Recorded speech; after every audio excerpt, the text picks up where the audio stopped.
भौतिक विज्ञान शिक्षण में आज हम गति प्रकरण पर पाठ्य योजना तैयार करेंगे। दिनांक 29/6/20, विषय विज्ञान, उप विषय भौतिक विज्ञान और प्रकरण हमारा गति है। कक्षा वर्ग 6, कालांश द्वितीय, अवधि 35 मिनट, जिसके सामान्य उद्देश्य यानी जनरल ऑब्जेक्टिव हैं छात्र छात्राओं में विज्ञान विषय के प्रति रुचि जागृत करना, छात्रों में वैज्ञानिक व सैद्धांतिक दृष्टिकोण विकसित करना, छात्रों में तर्क शक्ति, विचार शक्ति, कल्पना शक्ति आदि मानसिक शक्तियों का विकास करना, छात्रों को वैज्ञानिक तथ्यों का ज्ञान कराना तथा उनका व्यवहारिक उपयोग सिखाना। ये क्या इसके सामान्य उद्देश्य हैं। अब हम विशिष्ट उद्देश्य जान लें, यानी जो प्रकरण से संबंधित हैं, यानी स्पेसिफिक ऑब्जेक्टिव। छात्र गति के विषय में जान सकेंगे, छात्र गति की अवस्था के विषय में ज्ञान प्राप्त कर सकेंगे, छात्र गतिशील वस्तु की स्थिति के विषय में अध्ययन कर सकेंगे, छात्र गति के प्रकारों के बारे में जान सकेंगे। इसके बाद हम पूर्व ज्ञान यानी प्रीवियस नॉलेज, यानी जब हम गति के प्रकार और गति की अवस्था और स्थिति के बारे में पढ़ा रहे हैं तो छात्र गति के विषय में सामान्य जानकारी रखते हैं।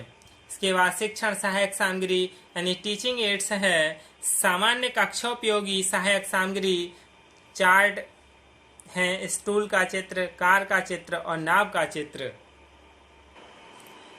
प्रस्तावना प्रश्न। हम सड़क पर सामान्यतः क्या देखते हैं? हम सड़क पर वाहनों को देखते हैं। वाहन एक स्थान से दूसरे स्थान पर जाते हुए क्या करते हैं? यानी वाहन एक स्थान से दूसरे स्थान पर जाते हुए गति करते हैं। गति से आप क्या समझते हैं? समस्यात्मक प्रश्न है तो अस्पष्ट उत्तर होगा। उद्देश्य कथन यानी नवीन ज्ञान प्रस्तुतिकरण। छात्राध्यापक अपना कथन देगा। यदि समय के साथ वस्तु की स्थिति में परिवर्तन न हो तो वस्तु विराम की अवस्था में रहेगी, और यदि समय के साथ वस्तु की स्थिति में परिवर्तन हो तो वस्तु गति की अवस्था में होती है। छात्रों, आज हम गति के विषय में अध्ययन करेंगे। छात्र ध्यानपूर्वक सुनेंगे व समझेंगे।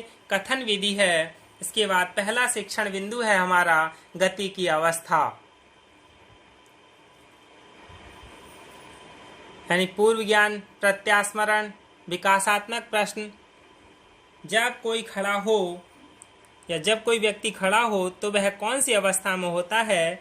जब कोई खड़ा हो तो वह विराम की अवस्था में होता है। जब कोई व्यक्ति चल रहा है तो वह कौन सी अवस्था में है? जब कोई व्यक्ति चल रहा है तो वह गति की अवस्था में है। हमें गति क्यों आवश्यक है? अस्पष्ट उत्तर यानी समस्यात्मक प्रश्न था तो छात्राध्यापक कथन होगा, हमें अपना कार्य करने के लिए एक स्थान से दूसरे स्थान पर जाने के लिए गति करना आवश्यक होता है। जैसे नदी में चलती हुई नाव, वायु में उड़ता हुआ वायुयान।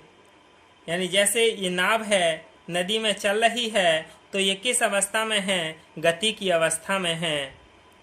और यदि यह अपने गंतव्य स्थान पर किसी पार पर पहुंच जाए तो वहाँ क्या होगी? है रुक जाएगी। तो कौन सी अवस्था में होगी? विराम अवस्था में होगी। तो फिर हमारा मूल्यांकन प्रश्न है कि गति किसे कहते हैं? छात्र ने अच्छे से सुना है तो वो बता देगा कि गति किसे कहते हैं। दूसरा शिक्षण बिंदु है गतिशील वस्तु की स्थिति यानी ज्ञान प्रत्यास्मरण। विकासात्मक प्रश्न होगा चार्ट दिखाते हुए। चार्ट में आप क्या देख रहे हैं? छात्र कहेगा हम चार्ट में स्टूल देख रहे हैं। चार्ट पर स्टूल की स्थिति कैसी है? स्टूल की स्थिति स्थिर है। किसी वस्तु की स्थिति से आप क्या समझते हैं? समस्यात्मक प्रश्न है तो स्पष्ट उत्तर होगा। छात्राध्यापक कथन होगा, आपने बाग में तितलियों को उड़ते देखा होगा। तितली एक फूल से दूसरे फूल पर जाती है तो इस प्रकार की तितली स्थान बदलती है, किंतु फूल क्या है? स्थिर रहता है। इसलिए फूल विरामावस्था में है और तितली गतिशील अवस्था में है। यानी जो फूल है वो स्थिर अवस्था में है और तितली क्या है? गतिशील अवस्था में है।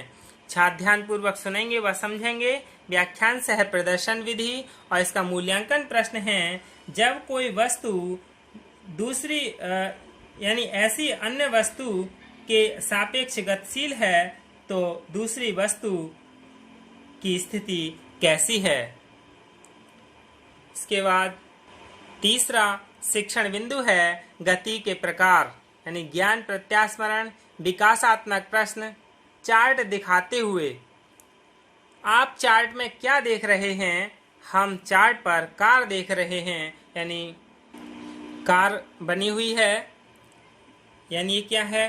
कार है। कार दिखाते हुए हम प्रश्न कर रहे थे, यानी कार सीधी सड़क पर कैसे चलती है? कार सड़क पर सरल रेखीय गति कर रही है।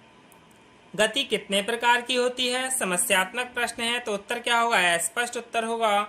नवीन ज्ञान प्रस्तुतिकरण यानी छात्राध्यापक कथन है, गति कई प्रकार की होती है, यानी 5 प्रकार की होती है।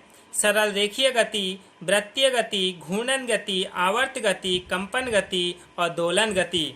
सरल रेखीय गति यानी जो एक सीधी रेखा में चल रही होती है, जैसे रोड पर चलती हुई, सड़क पर चलती हुई कार की गति सरल रेखीय गति है। वृत्तीय गति यानी एक वृत्ताकार गति में करता हुआ, जैसे बैल का कोलू चलाना, ये वृत्तीय गति है। घूर्णन गति यानी अपने एक अक्ष पर कोई घूम रहा हो, जैसे लट्टू है जो बच्चे खेलते हैं, या पृथ्वी है, ये घूर्णन गति है। आवर्त गति यानी ये आवर्त गति और फिर है कंपन गति, जिसे दोलन गति कहते हैं।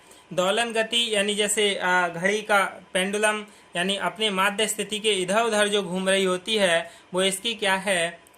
दोलन गति है। छात्र ध्यानपूर्वक सुनेंगे व समझेंगे। और व्याख्यान सह प्रदर्शन विधि, इसका मूल्यांकन प्रश्न है, गति कितने प्रकार की होती है? नाम बताओ। फिर बोधात्मक प्रश्न, यानी जब कोई वस्तु चल रही है तो वह कौन सी अवस्था में होती है? कार सड़क पर कैसी गति करती है? वृक्ष कैसी अवस्था में है? ये कैसे हैं? बोधात्मक प्रश्न हैं, यानी ज्ञान के लिए रिकॉल करने के लिए, स्थायीकरण के लिए। फिर श्यामपट्ट सारांश यानी नवीन ज्ञान स्थायीकरण। छात्राध्यापक श्यामपट्ट पर गति की अवस्था, गतिशील वस्तु की स्थिति एवं गति के प्रकार अंकित करेगा। छात्र श्यामपट्टकार अपनी अभ्यास पुस्तिका में नोट करेंगे। निरीक्षण विधि यानी लेखन कौशल। छात्राध्यापक कक्षा में दिए गए कार्य का निरीक्षण करेगा तथा अनुशासन बनाए रखेगा। फिर गृह कार्य यानी अभ्यास कार्य। गति के प्रकार के विषय में चित्र सहित वर्णन कीजिए। छात्र गृह कार्य उतारेंगे तथा घर से करके लाएंगे और श्यामपट्ट कार्य भी अपनी अभ्यास पुस्तिका में नोट करेंगे।